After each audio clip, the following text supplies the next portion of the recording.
project. You did a really nice job with it. I think in terms of color and design, it all sort of works together.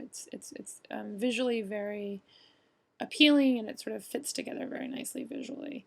I think there are a couple issues in terms of pushing it to the next level, right? I think, well, yeah, so to the next level. I think the layout of it is more sort of expected than the rest of the design, right? So I think, you know, this little guy doing his funny thing all the way up here, and you know, this image in the background is very unexpected. The imagery is out of the box.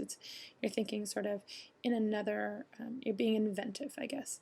And I think the layout itself is not as inventive as sort of this imagery is. I also I really like sort of the way that this one has a gradient. And I think using the gradient everywhere is one of those things you want to make sure you have sort of a consistency to it. But the color palette is great. The typography is pretty good. I think you could have maybe pushed it a little bit more in terms of typography. I'm not just a little bit, but it's very nice. It's clean.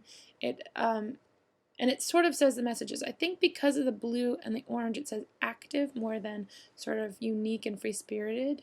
Especially also because of the rectangles, and it sort of stays within that box. But you know, overall it does say active, and it does say clean, and it does say urban, sort of. I guess maybe not urban, but I think active and clean and simple and modern, all of those things are in it. So it's getting to those messages, it's just not getting to the other messages.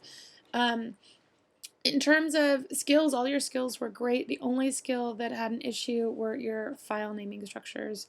There were issues with things like upper lowercase, dashes, and PSTs. So we want to make sure you clean that stuff up. But overall, it's a very good project. I think the question is, can you push it to sort of the next level and be really unique as well as being sort of on it in terms of design?